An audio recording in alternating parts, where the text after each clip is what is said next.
Last 2 decades में मध्य प्रदेश की exponential growth हुई है एंड इस ग्रोथ के पीछे एक ही नाम है, शिवराज सिंह चौहान, जिन्होंने अपनी पॉलिसीज एंड स्कीम से बीमारू स्टेट को भारत का one of the best state बना दिया। ये सब मार्केटिंग है या फिर रियल में भी काम हुआ है, और क्या एक बार फिर शिवराज सिंह चौहान 2023 में सीएम बनेंगे या नहीं, डिस्कस करेंगे इस वीडियो में। 2011-12 में मध्य प्रदेश में 912 बेटियां पैदा होती थी 1000 बेटों पे, और लगातार घट रहा था। ये चिंता का, पीड़ा का विषय था। बेटी को लोग बोझ मानते थे, तो मेरे मन में आ कि बेटी अगर लखपति पैदा हो तो बेटी को लोग आने देंगे, मारेंगे नहीं। इसलिए लाडली लक्ष्मी योजना बनी।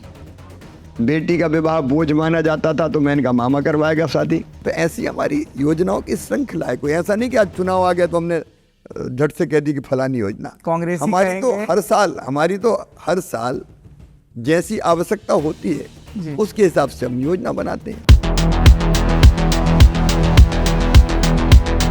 एक अच्छा लीडर बनना काफी लंबी जर्नी है, बट उसकी स्टार्टिंग काफी जल्दी हो जाती है। एंड वैसे ही केस है शिवराज सिंह चौहान का। 1972 में ही उन्होंने राष्ट्रीय स्वयंसेवक संघ RSS ज्वाइन कर लिया था एंड इमरजेंसी को अपोज करने के लिए उन्हें जेल जाना पड़ा था, बिकॉज वो स्टूडेंट पॉलिटिक्स के काफी एक्टिव मेंबर थे। और फिर कुछ वक्त बाद ही वो ABVP के सेक्रेटरी और BJYM जो बीजेपी की यूथ विंग है उसके ज्वाइंट सेक्रेटरी बन गए थे। 1975 के बाद से शिवराज सिंह चौहान की यूथ लेवल पॉलिटिक्स स्टार्ट हो गई थी, बट रियल में इलेक्टोरल इलेक्शन में डेब्यू हुआ 1990 में, जब उन्होंने बुधनी कॉन्स्टिट्यूएंसी से असेंबली इलेक्शन जीता था। उसके बाद 1991 में अपनी विक्ट्री को फिर से रिपीट किया, जब फॉर्मर PM अटल बिहारी वाजपेयी की सीट विदिशा से लड़ा। ये जीत बहुत बड़ी जीत थी, क्योंकि उन्होंने ऑलमोस्ट 2.4 लाख के मार्जिन से इलेक्शन जीता था, और उसके साथ ही भारत के one of the youngest MP बन गए थे। जैसे जैसे वो जीतते जा रहे थे, उनकी पोजीशन BJP और BJYM दोनों में बढ़ती जा रही थी। लाइक वो जनरल सेक्रेटरी से नेशनल सेक्रेटरी और फिर नेशनल प्रेसिडेंट बन गए। और फिर आ गया 29 नवंबर 2005, जब शिवराज सिंह चौहान पहली बार MP से CM बने। यहाँ से MP और शिवराज सिंह चौहान दोनों की ग्रोथ की नई जर्नी स्टार्ट हो गई।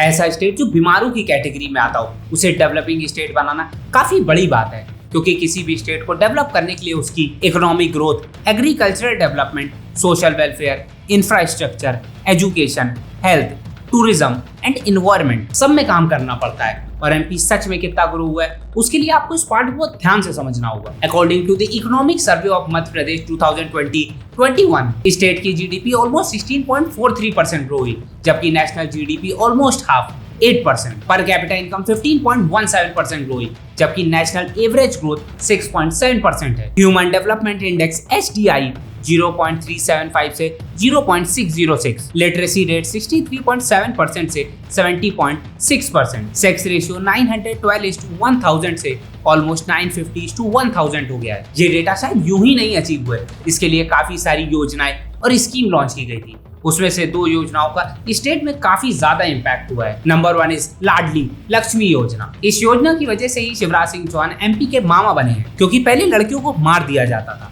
तो उन्होंने इस उम्मीद के साथ इस स्कीम को लॉन्च किया था कि अगर लड़कियां लखपति पैदा होंगी तो उन्हें कोई नहीं मारेगा। ये स्कीम 2006 में एनुअली 1500 करोड़ के बजट के साथ लॉन्च की गई थी, एंड इससे 1.5 करोड़ से ज्यादा लड़कियों को बेनिफिट मिला है। मेरे अकॉर्डिंग शिवराज सिंह चौहान की ये बेस्ट योजना थी, बिकॉज इससे एक बार में काफी सारे इम्पैक्ट क्रिएट हुए।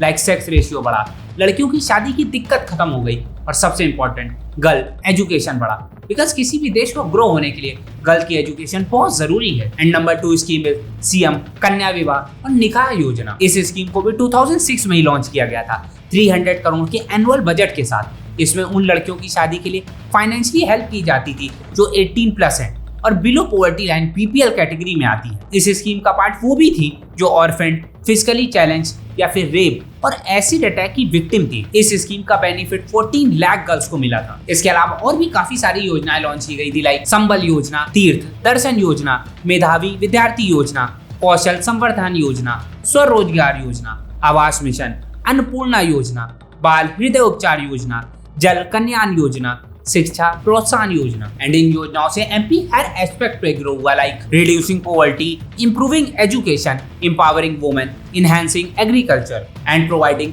Basic amenities. आप कमेंट में अपनी फेवरेट योजना बता सकते हैं। एंड उससे स्टेट में क्या इम्पैक्ट आया, पॉजिटिव या फिर निगेटिव। स्टेट तो ग्रो होता जा रहा था, पर एक लेवल पे सैचुरेशन पॉइंट आ गया। वहां से internal and external politics start हो गया। ऑल्दो शिवराज सिंह चौहान काफी अच्छा काम कर रहे थे, फिर भी उनको अपने 4 टर्म में काफी सारे चैलेंजेस एंड कंट्रोवर्सीज को फेस करना पड़ा, क्योंकि एक तरफ तो अपर कास्ट के लोग नाराज थे क्योंकि उन्होंने बैकवर्ड क्लास का रिजर्वेशन 14% से 27% कर दिया था, जिससे जॉब और एजुकेशन में जनरल कैटेगरी वालों का शेयर कम हो गया। और दूसरी तरफ फार्मर्स नाराज थे क्योंकि उन्हें क्रॉप का मिनिमम सपोर्ट प्राइस था वो भी नहीं मिल रहा था और ना ही लोन माफ हो रहा। इसके अलावा मंदसूर फार्मिंग इंसिडेंट जो 2017 में हुआ था, उसमें 5 फार्मर्स को पुलिस ने मार दिया था बिकॉज वो क्रॉप के बेटर प्राइस और लोन को माफ करने की डिमांड कर रहे थे। And Vyapam scam, honey trap scandal, कोविड-19 pandemic, economic slowdown, unemployment crisis, law and order situation, corruption allegation जैसी प्रॉब्लम से शिवराज सिंह की गवर्नमेंट सफर कर रही है। बट उससे भी बड़ी प्रॉब्लम है कि एमपी के लोग, अपोजिशन पार्टी के लीडर एंड इनफैक्ट बीजेपी के लीडर्स खुद एक नया सीएम चाहते हैं, बिकॉज शिवराज सिंह चौहान काफी टाइम से सीएम है एंड इसी वजह से उन्हें अपनी पार्टी के नरेंद्र सिंह तोमर, ज्योतिरादित्य सिंधिया एंड कांग्रेस लीडर कमलनाथ से टफ कंपटीशन मिल रहा है। ऑल्दो 2023 के इलेक्शन में कट टू कट फाइट है, बट अब रिजल्ट ही बताएगा कि शिवराज सिंह चौहान 6 टाइम एमपी के सीएम बनेंगे या फिर मध्य प्रदेश को एक नया सीएम मिलेगा। आपके क्या थॉट्स हैं कमेंट में जरूर बताएं। एंड हम इस चैनल पे एक नई सीरीज स्टार्ट कर रहे हैं जिसमें हम उन पॉलिटिशियंस की बात करेंगे जिन्होंने सच में इंडियन पॉलिटिक्स को ग्रो किया है। कमेंट में आप अपने फेवरेट पॉलिटिशियंस का नाम सजेस्ट कर सकते हैं जिन्होंने कुछ इम्पैक्ट क्रिएट किया है इंडिया के पॉलिटिक्स में। बाय।